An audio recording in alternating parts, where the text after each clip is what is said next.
Hello दोस्तों, क्या हाल चाल। आप सबका स्वागत है मेरे चैनल पे।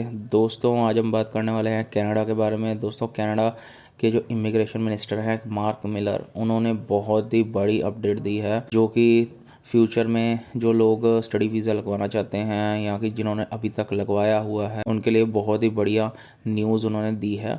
तो एंड तक मेरी वीडियो को ज़रूर देखना दोस्तों, और मेरे चैनल को दोस्तों सब्सक्राइब कीजिए। मैं ऐसे ही आपके लिए और इन्फॉर्मेटिव वीडियोस लाता रहूँगा।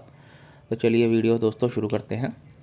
और दोस्तों मैं इस वीडियो में आपको पूरी उनकी इंटरव्यू दिखाऊंगा, क्या क्या उन्होंने किस किस चीज़ पे कहा है, कि कैसे कैपिंग वगैरह पे क्या कहा है उन्होंने स्टूडेंट्स की, और क्या उन्होंने कहा है कि फ्यूचर जो सिनेरियो रहेगा कनाडा का, वो कनाडा के लिए स्टूडेंट्स आएंगे या नहीं आएंगे। तो उनकी इंटरव्यू देखिए दोस्तों, और आपको सब पता लग जाएगा कि उन्होंने क्या करना है कनाडा में। I'm here today to provide you with an update on our work regarding the review of the International Student Program and some of the reforms that we'll be implementing as a result. As you're likely aware, the use of fraudulent admissions letters has been a major concern for my department this year and continues to pose a serious threat to the integrity of our student program. I want to stress this point. International students are not the problem. They come here with hopes and dreams, and they are essential to building this country and the future and the ambition that we set ourselves for a country. I've met with a number of international students today, Puneet, for example, who spoke so eloquently about the precarious position that she's faced in her journey to permanent residency and the anxiety and fear that that's created. That is magnified when we have a system that has lost its integrity and is subject to, at sometimes, some of the worst aspects of fraud. Starting by the end of the year, we're taking steps to prevent this type of fraud by introducing an enhanced system of actually verifying the letters of acceptance directly with post-secondary institutions for all overseas study permit applications. Canada is a major destination and a top destination for international students, thanks to our open, welcoming communities and high-quality educational institutions. Between January and August of this year, we've received over 608,000 study permit requests, while processing over 600,000 of these in the same period. International students, as I mentioned, bring a lot to Canada. Campus life and Canada's multicultural spirit in communities across the country. By being open to international students, we benefit from new ideas, ways of learning, and researching coming into our post-secondary system. And clearly, this movement of students to Canada brings with it significant economic advantages as well, with international students contributing well over $20 billion to our GDP annually. The issue of letter of acceptance fraud really came to the forefront earlier this year. Immigration, Refugee, Citizenship Canada and Canada Border Services Agency investigations were already underway when in June fraudulent letters of admissions were reported. The investigation identified nearly 1,550 study permits applications initially connected to fraudulent letters. In most of those cases, the fraud was detected and the application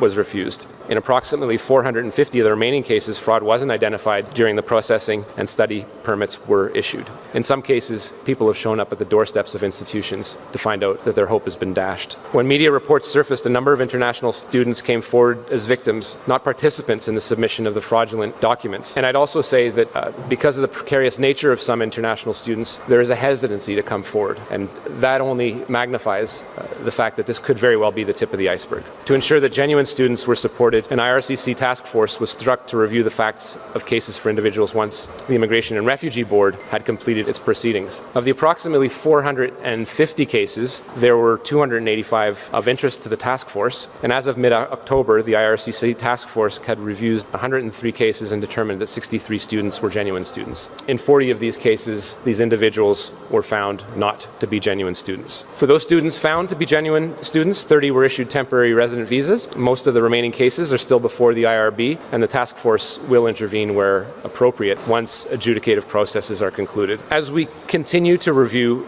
the International Student Program, I can also confirm that we'll move ahead with a new recognized institution framework. We've been actively engaged with stakeholders, including Sheridan College, post-secondary education associations, and learning institutions on this concept, and we'll continue to refine it. We plan to implement the recognized institution framework in time for the fall semester of 2024. The framework would recognize those institutions whose international students benefit from top-class services, housing, and other supports. Our goal here is to punish the bad actors actors, make sure that they are held accountable, and reward the good actors who provide adequate outcomes for the success of international students. Such institutions that are recognized could benefit from, for example, faster student permit application processing destined for the students destined to their school. And as we move towards implementing it next year, additional details will be shared to fully explain how institutions would become recognized and what benefits that would bring. I would also caution people who have demanded for a one-stop solution, that we put a cap on things, that we sort of bring down the hammer on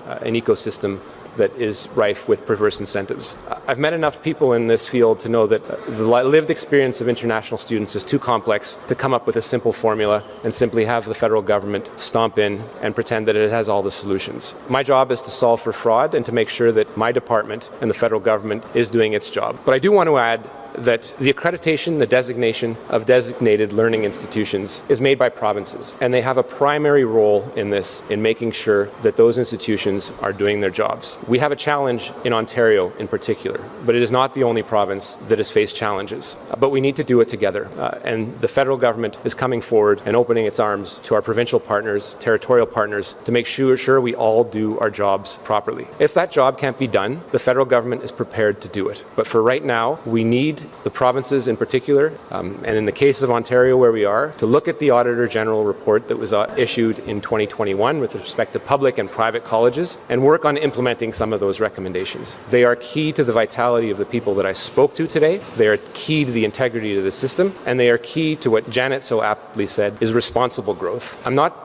here to shut down a business model that makes sense, but what we are seeing in the ecosystem is one that has been chasing after short-term gain without looking at the long-term pain, and we need to reverse that trend. But it will take time, and a simple solution is not the one that we're presenting today. We will gradually move into it and make sure that we do our job first as the federal government, but work with our provincial counterparts to make sure that that job is done in a way that keeps international students like the ones I spoke to today at the heart of every decision-making process. Finally, I'd add, because this, and I won't add too much detail to this because it is a work in progress, we also want to signal our plans to introduce reforms to the post-graduation work permit program. We know that there is an arc to this. People don't just come to the country to study and necessarily to leave. Some do, but we know that this is also a pathway to permanent residency and Canadian citizenship eventually, but it has to go through a program that makes sure that we are incentivizing the trades that are in such great need in this country. We have a labor shortage in this country, and it cannot be filled domestically. That is the reality of the aging population that we have, and it's the reality that we need to face in a responsible fashion if we are to grow our gross domestic product responsibly, but also if we were to have all the services that all the aging population expects us to have in a country like Canada. The program that I'm speaking about hasn't been reviewed in a decade and has grown considerably in parallel with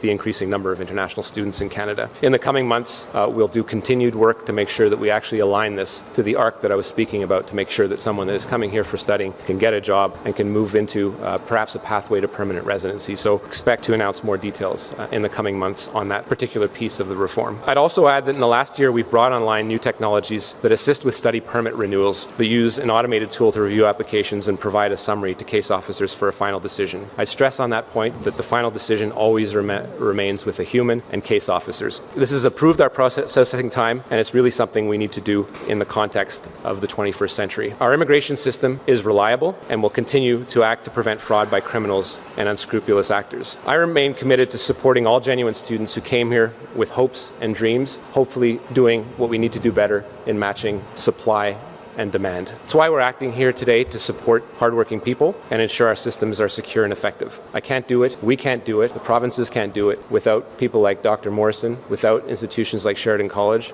and all the ones that are essential to the future and our responsible growth in this country. I hope so दोस्तों, आपको ये उनकी interview देख के आपको सब clear हो गया होगा कि जो मार्क मिलर हैं उन्होंने सब बता दिया है कि कैपिंग वगैरह बिल्कुल भी नहीं होने लगी स्टूडेंट्स के ऊपर, और साथ ही उन्होंने साफ कह दिया है कि जो इकॉनमी है वो बूस्ट करती है जो इंटरनेशनल स्टूडेंट्स के कारण, तो वो बिल्कुल भी उनको बैन नहीं करेंगे या फिर बिल्कुल भी उनके ऊपर रिस्ट्रिक्शंस नहीं लगाएंगे। उन्होंने साफ क्लियर किया है, और भी अपडेट्स दोस्तों उन्होंने दी हैं इस इंटरव्यू में। आई होप सो आपको कोई क्लियर सब कुछ हो गया होगा। अगर आपको दोस्तों कोई भी क्वेरी है या कोई भी आपको डाउट है तो प्लीज़ कमेंट सेक्शन में आप अपना कमेंट दीजिए, और मैं पूरी कोशिश करूँगा दोस्तों आपके वो डाउट को क्लियर करने का। सो दोस्तों, ये थी आज की वीडियो। अगर आपको मेरी वीडियो पसंद आई है तो प्लीज़ मेरे चैनल को सब्सक्राइब कीजिए और सपोर्ट कीजिए मुझे। Thank you.